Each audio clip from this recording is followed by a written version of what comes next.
Él te da su amor, tú duermes con dudas. Ahora ves que la costumbre no es lo que ha.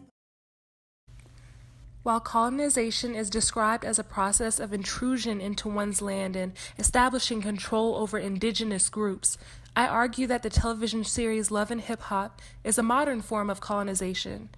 Not only do the producers of Love and Hip Hop establish control over these minorities, but exploit them in doing so as well.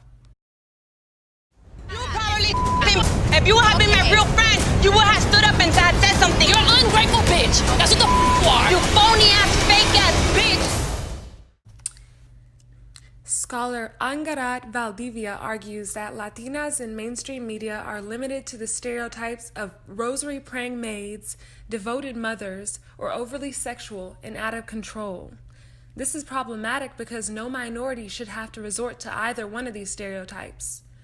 Not only are Latinas highly sexualized throughout Love and Hip Hop, but depicted as aggressive and almost savage as well. Therefore, solely the sexual and out-of-control stereotype Valdivia mentions is depicted. While a colonizer often utilizes manipulation tactics to pin minorities of the same group against one another, so have the producers of Love and Hip Hop.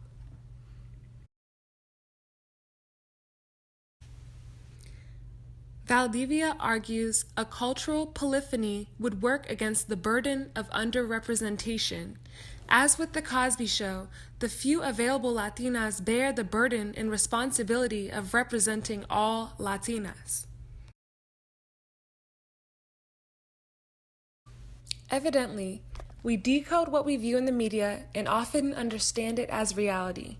If minorities are continuously being defined by their uncivilized stereotypes, the Anglo-American will remain in power, just as colonizers did during the process of colonization. Throughout Love and Hip Hop, oppressive binary systems of subjectivity and desire construct the Latina as a fetishized object. While we often view pimps as male figures who have sexual, psychological, and physical power over women, Mona Scott Young is a modern-day pimp in the domain of social media and reality television. She not only exploits Latinas by portraying them as loud, immoral, and sex-craved, but fails to acknowledge the positive aspects of their culture to her target audiences.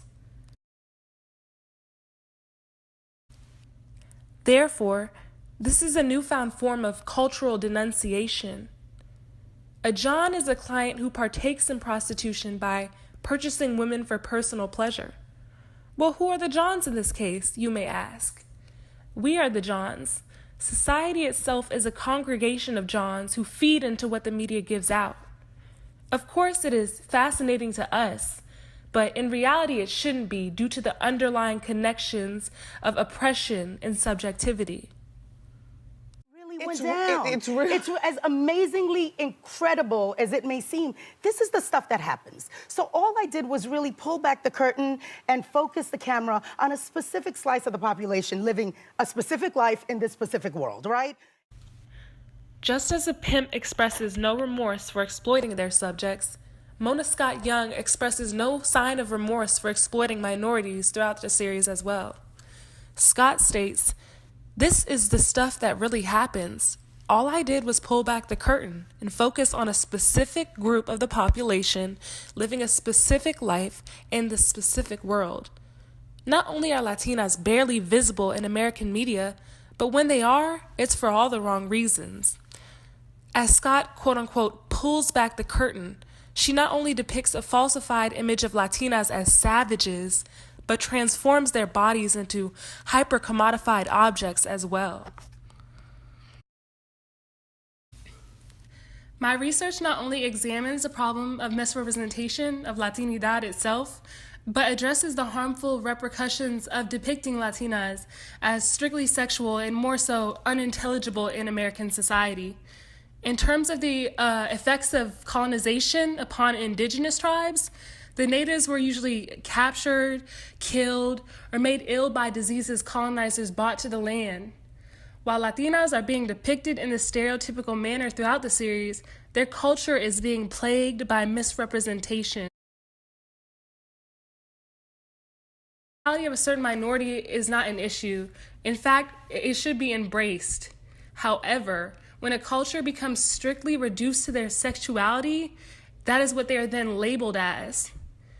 It is almost surprising to view Latinas as successful in the field of education throughout American media.